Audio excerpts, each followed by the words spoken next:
Hello guys, hello, this is for Capricorn. Capricorn, welcome dito sa aking channel, Kapalaran 888. Welcome guys. Okay, Capricorn.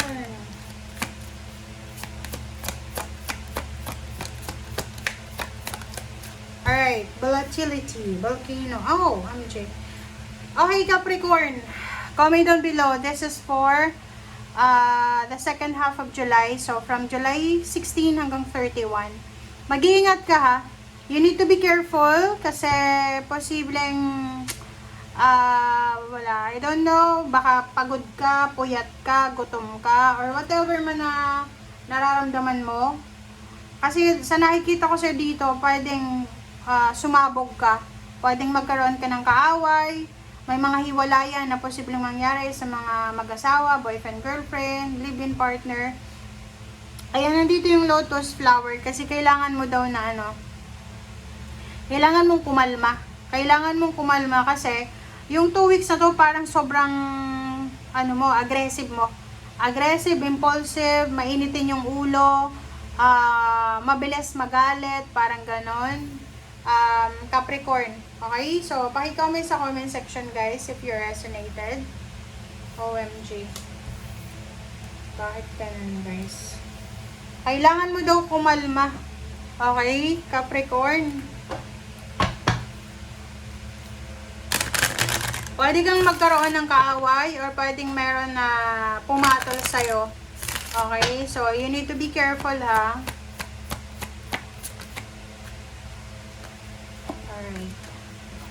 Okay, so this is time to move on. Oh, unfoldment kaya pala. Okay, so sinasabi ng barahay yon, pwedeng may mga breakup na mangyari.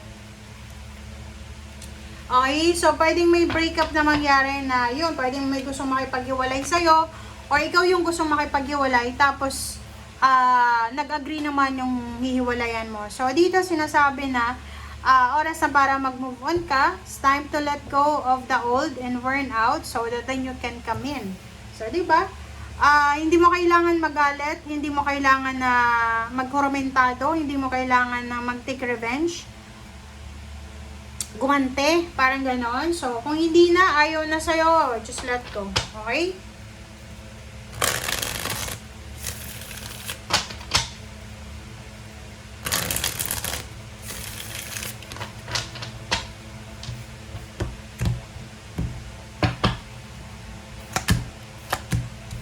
Okay, so 5 of Wands and 8 of Pentacles. 5 of Wands and 8 of Pentacles. So, yun. Parang nakikita ko sa'yo dito, pwede kang makakuha ng kaaway sa loob ng trabaho, sa loob ng business, or may mga away gulo, Capricorn, dahil sa pera. Okay, pwedeng magkaroon kayo ng misunderstanding ng boss mo, ng katrabaho, or posibleng magkaroon ka ng kaaway dahil lang sa pera. Yung iba naman sa inyo dito, there's a Capricorn na posibleng magiging sobrang masaya kayo. Kasi, yun, pwedeng magse-celebrate kayo dahil sa new job, new career, new source of income na papasukin nyo. Yung iba din sa inyo dito, medyo problematic yung iba. Kasi kailangan nyo ng pera, lalo na doon sa mga gustong magpakasal, gustong magpatayo ng bahay, doon sa mga sa mga Capricorn na gusto magpa-renovate ng bahay, nakikita ko sa'yo dito na medyo problematic ka kasi yun na nga, medyo competitive yung trabaho mo. Pero yung iba, since marami naman ditong Capricorn na hindi pare-pare yung reading nyo, ang nakikita ko sa inyo dito, sobrang masaya kayo. Nagse-celebrate kayo ngayon kasi may bago kayong trabaho. May bago kayong source of income. Yung problema nyo sa pera ay posibleng na-resolve nyo na dahil sa bagong trabaho. Oh, 'di ba? Sabi ng baraha sa'yo dito, Capricorn, na sa 2 linggong ito, mag-iingat ka sa yung emotion. Okay? Emotion mo yung kalaban mo dito. Bago ka gumawa ng emotional decision, kailangan mong pag-isipan ito ng maayos, ng ilang oras. Kailangan mong mag-reflect dyan. Okay? Okay, next is Page of Swords and Temperance. So, dito sa barahang to, sinasabi na ano man daw ang balita, ano man daw ang communication na marinig mo, matanggap mo, or whatever man, magpasensya ka. Kailangan mong, kumbaga, timbangin ang sitwasyon bago ka mag-react. Huwag din tayong magpadalos-dalos na magdesisyon. Huwag din tayong magpadalos-dalos na gumawa ng kung ano-anong desisyon. Sabi ng baraha dito, Magician, isang unexpected na job offer, love offer, proposal, business proposal, wedding proposal, ang posibleng matanggap mo. Kaso lang, sa nakikita ko sa'yo dito, hindi ka interesado. Kung ato naman ay love proposal, wedding proposal, yun, halimbawa, yung boyfriend mo or yung kalibin mo, nag-propose sa'yo na, uy, magpakasal na tayo. Tapos ikaw, hindi ka interesado kasi ang taas ang pangarap mo. So, sa nakikita ko sa'yo dito, mabilis kasi yung offer eh. Pwedeng i-decline mo siya. Pwedeng i-reject mo. Na yun yung rason para maging, kumbaga, mag-iwalay kayo.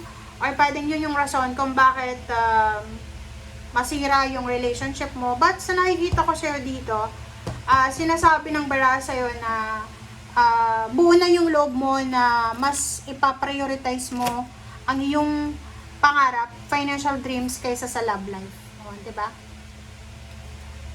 Yung iba sa inyo dito, pwedeng magdesisyon na mag-business aside from your mga trabaho nyo na personal na trabaho, meron pa rin kayong mga business. Okay. So, nakikita ko rin sa'yo dito, there's a new love life coming para sa'yo. New love life coming. There's a pregnancy, new place of work, new residence, mga bago to. Okay? Pwedeng new job, new career.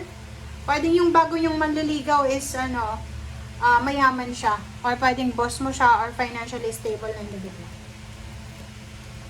So, nakikita ko sa'yo dito, isang occasion, family occasion, celebration, ang posibleng paghahandaan mo. So, like, for example, ito yung 60th wedding anniversary ng parents mo, ganyan. And sa nakikita ko sa'yo dito, double time ka. Double time. Tingnan mo, 9 of Pentacles. Kasi ayaw mong ayaw mong ma-disappoint sa'yo yung mga taong umaasa sa'yo. So, sa nakikita ko sa'yo dito, sa 2 weeks na to, ang focus mo is either your parents, or yung anak mo, yung career mo, and yung reputation mo, yun yung parang nakikita natin na focus mo. And at the same time, yung pinaka-focus mo talaga, yung pagkakaroon ng bahay. Gusto mong magkaroon ng sariling bahay.